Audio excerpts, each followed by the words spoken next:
Bonjour. Dans le cadre du lancement de nos formations e-learning, nous avons un certain nombre de questions qui sont posées, que vous nous posez. Et notamment, une des questions est la suivante. Quelle est la logique d'apprentissage au sein de vos parcours e-learning? Est-ce que c'est de même niveau que les formations présentielles? Est-ce qu'on a vraiment des différences fortes? Est-ce que le contenu est le même? Alors, effectivement, le contenu est le même, le fond reste le même, que ce soit en Yellow Belt Lean en présentiel, Yellow Belt Lean en e-learning, le contenu sera le même. Par contre, c'est la logique d'apprentissage, qui, va changer, bien sûr, parce que lorsque vous n'avez pas d'intervenant en face de vous, il faut que la formation soit autoportante et que vous soyez guidé pas à pas grâce à la pédagogie qui sera intégrée dans les parcours, e-learning.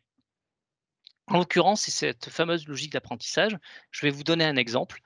Nous sommes là dans le parcours, Green Belt, dans la formation Green Belt, e-learning, Green Belt Lean, et donc nous sommes dans la phase de mesure, la phase mesurée de ce parcours. On imagine que vous avez déjà passé le cap de la présentation du contexte général de l'entreprise MTAI, que vous avez fait la phase de définition et donc vous rentrez dans la phase, de mesure.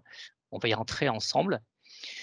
Donc vous allez avoir, un sommaire de présentation de cette phase, en l'occurrence, un zoom sur la phase de mesure, les objectifs de la mission, le rôle de l'animateur et cetera. Puis différents outils, propres à la phase de mesure, notamment la value stream mapping, les outils d'analyse de flux comme, les diagrammes de flux, le diagramme spaghetti, l'analyse de déroulement, et en fait, vous allez avoir un apport théorique. Je vais prendre l'exemple du diagramme de flux. Vous allez avoir un apport théorique sur, chacune des méthodes et des outils. C'est la première partie de cette logique d'apprentissage. On va le faire ensemble. On va le dérouler, cette séquence-là, ensemble pour que vous compreniez bien. Donc vous allez avoir des explications sur la définition de ce qu'est un diagramme de flux. Vous allez avoir, vous verrez quelques voix off qui vont vous expliquer également, qui vont commenter en fait, hein. On commence par placer les intervenants du processus à gauche, puis les acteurs décrivent leurs activités de la gauche vers la droite afin d'avoir une chronologie de déroulement. Voilà, donc je disais des voix off qui viennent, expliquer et commenter. Délimiter les bornes du processus, SIPOC. Constituer un groupe des acteurs du processus. Faire décrire le processus. Vous allez avoir également la démarche de mise en œuvre de chacun des outils. Là, je vous passe pas la totalité de cette démarche, mais vous avez bien compris cette logique. Et puis, nous allons arriver à la mission à réaliser. Une fois que vous avez intégré l'outil par des apports méthodologiques, vous allez devoir réaliser une mission associée dans le cadre de l'entreprise MTAI. Donc, en phase de mesure, vous allez devoir réaliser le diagramme de flux, en l'occurrence là, du circuit de l'ordre de fabrication pour, la ligne, d'assemblage des chariots. Et donc vous allez avoir, quelque part le script, hein, du déroulement. Donc, le planificateur commence et on va expliquer les tâches. Le planificateur reçoit le plan de production, il crée des ordres de fabrication et cetera. Donc chaque acteur du flux va avoir la description d'un certain nombre de tâches qu'il réalise, le responsable d'atelier. Le préparateur va avoir un certain nombre de tâches également à réaliser. Et une fois que l'on a présenté et décrit les tâches de chaque, intervenant dans le cadre de ce flux, donc le circuit de fabrication, le circuit de l'ordre de fabrication, vous allez avoir cette mission-là réalisée, en l'occurrence, c'est de décrire le diagramme de flux du circuit, de flux des ordres de fabrication. Alors comment faire ça? Bah, d'abord, vous avez eu le contenu en fait, hein, et ensuite vous allez dans votre kit stagiaire que vous avez préalablement téléchargé, vous allez avoir les outils qui correspondent à la phase de mesure. En l'occurrence là, le diagramme de flux. Voilà, donc cet outil a déjà été complété, mais il sera vide lorsque vous l'utiliserez. C'est un formulaire qui est clé en main, donc vous avez, les différentes fonctions qui interviennent par ordre logique d'apparition dans le flux. Vous allez avoir également les symboles, donc les données d'entrée, les étapes, les données de sortie, la visualisation des stocks, et puis effectivement, lorsqu'il y a des gaspillages et des dysfonctionnements, vous pouvez les visualiser sur le flux.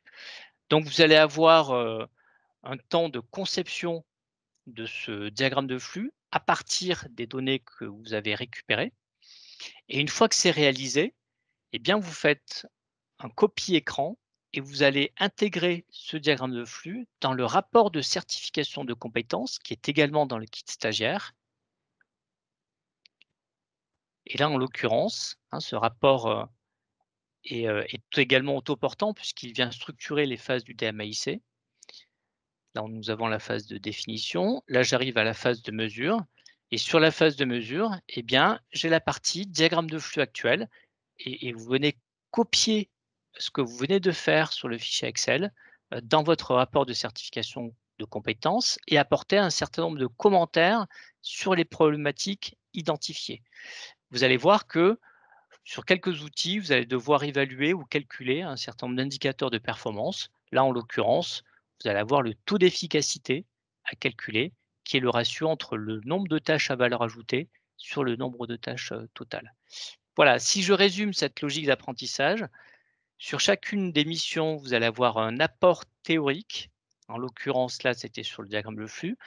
Vous allez avoir une mission concrète à réaliser dans le cadre de l'étude de cas MTAI, avec des données qui vont vous permettre de réaliser cette mission, compléter le formulaire associé et intégrer cette partie-là dans votre rapport de certification de compétences.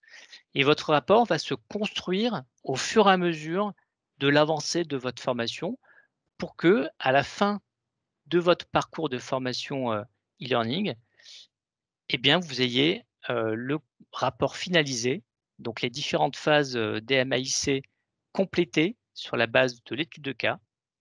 Et donc là, nous en sommes à la phase contrôlée avec donc le tableau d'animation visuelle de la ligne de montage du chariot, les standards que vous allez devoir élaborer, le bilan de votre chantier d'amélioration avec les objectifs à atteindre, les résultats qui ont été obtenus par rapport à la situation initiale et puis un retour d'expérience de votre projet. Voilà, merci de votre attention.